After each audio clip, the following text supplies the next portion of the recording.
Assalamualaikum warahmatullahi wabarakatuh. Kami dari mata kuliah Hukum Lingkungan kelas E ingin menjelaskan PBL konflik pertambangan nikel dan kerusakan lingkungan. Sebelumnya perkenalkan, saya Baik Nadila Mustika dengan NIM akhir 366. Saya Falmekuena Zaneta Tifa Martino dengan NIM 367. Saya Yulius Nisa Sabila dengan NIM akhir 415. Saya Fionita Alhamdulillah Sisila dengan NIM akhir 245. Saya Aluna Lintang Zahyani dengan NIM akhir 371. Selanjutnya, mari kita buka diskusi PBL 1. Langkah pertama adalah menyamakan persepsi istilah. Apakah ada perbedaan mendasar antara dokumen AMDAL dengan persetujuan lingkungan? Izin menjelaskan, pasca UU Cipta Kerja, AMDAL merupakan dokumen kajian teknisnya. Hasil uji kelayakan AMDAL ini yang melahirkan keputusan bernama Persetujuan Lingkungan dari pemerintah, jadi AMDAL adalah syarat mutlaknya. Tapi masuk langkah kedua, apa masalah utama kasus ini? Jadi menurut saya, mengapa perusahaan pertambangan yang mengantongi AMDAL dan izin sah tetap menimbulkan dampak kerusakan pesisir yang masif? Setuju CV, masalah intinya kan adalah terjadinya benturan hukum antara legalitas formal operasi tambang sama dengan pemenuhan hak ekologis masyarakat pesisir yang terganggu. Jadi ada kemungkinan proses penyusunan dokumen AMDAL bersifat formalitas belaka tanpa benar-benar memetakan kerentanan ekosistem mangrove setempat.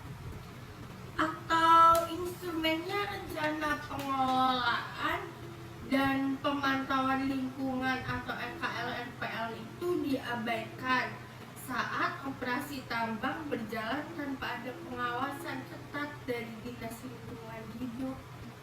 Jadi hipotesis kita, kepemilikan izin sah tidak membuktikan kepatuhan lingkungan secara otomatis di lapangan. Ada indikasi cacat substantif. Masuk ke langkah 4, analisis mendalam. Pertanyaan krusial, apakah kepemilikan dokumen AMDAL otomatis melegitimasi segala bentuk penyamaran tambang?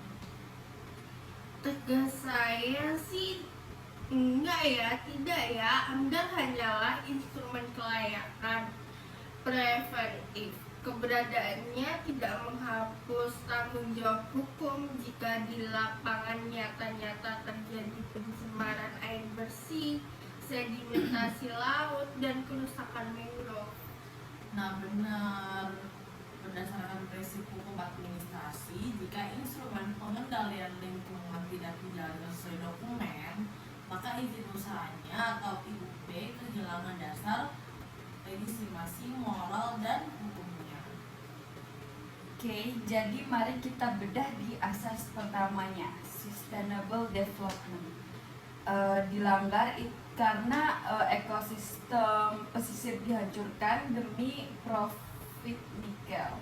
Jadi pembangunan itu nggak boleh mengorbankan masa depan nelayan.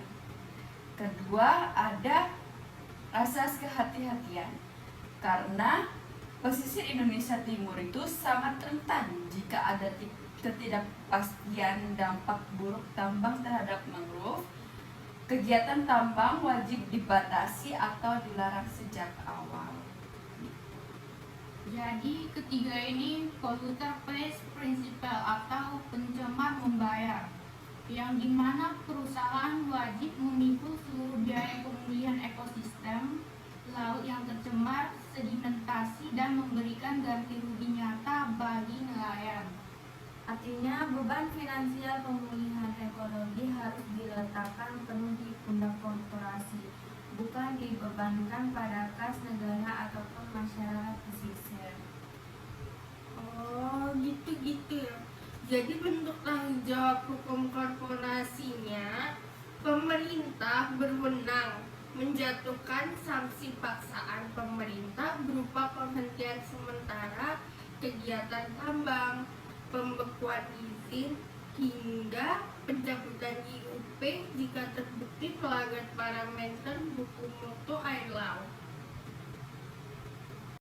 Jadi perusahaan ini dapat digugat membayar ganti kerugian, kompensasi nelayan, serta melakukan pemulihan restorasi hutan. Lingkungan ini termasuk bahaya yang luar biasa. Jadi kita bisa menuntut tanggung jawab mutlak tanpa perlu membuktikan unsur kesalahan. Nah, kalau untuk ditanggung jawab pidana lingkungan itu, jika mereka ini terbukti sengaja membuang limbah, tiling atau tanah sedimentasi langsung ke perairan laut pesisir tanpa izin pembuangan, pengurus koperasi dapat dipidana kurungan dan denda berdasarkan UU Perlindungan dan Pengelolaan Lingkungan Hidup. Gitu. Terus untuk upaya hukum dan target belajarnya itu apa? Jadi upaya hukum dan target belajar itu sebenarnya itu masyarakat memiliki dua jalur hukum utama. Itu yang pertama itu mengajukan gugatan sengketa tanah usaha negara ke PT UN untuk membatalkan izin tambang karena prosedur penerbitannya itu mengabaikan asas partisipasi publik. Kedua, dengan mengajukan gugatan perdata berupa class action, gugatan perwakilan kelompok atas dasar perbuatan melawan hukum atau PMH ke pengadilan negeri dengan menuntut pemulihan lingkungan. Di sini pun ada hasil belajar mandirinya, yaitu sebagai bagian dari pencapaian target belajar kelompok, kita itu telah merujuk pada regulasi UU nomor 32 tahun 2009 tentang PPLH, UU Kehutanan terkait batas wilayah mangrove, serta UU Pengadilan Tata Usaha Negara. Luar biasa teman-teman, kita berhasil mengidentifikasi hak konstitusional atas lingkungan hidup sehat yang dilindungi UUD 1945 pasal 28H. Jadi instrumen administrasi perizinan pertambangan nikel bukan merupakan tameng impunitas ekologis korporasi. Hukum lingkungan modern mengedepankan hak atas kelestarian alam dan kesejahteraan masyarakat pesisir di atas formalitas prosedur investasi. Sekian diskusi dari kelompok kami terkait konflik pertambangan nikel dan kerusakan lingkungan. Assalamualaikum Warahmatullahi wabarakatuh.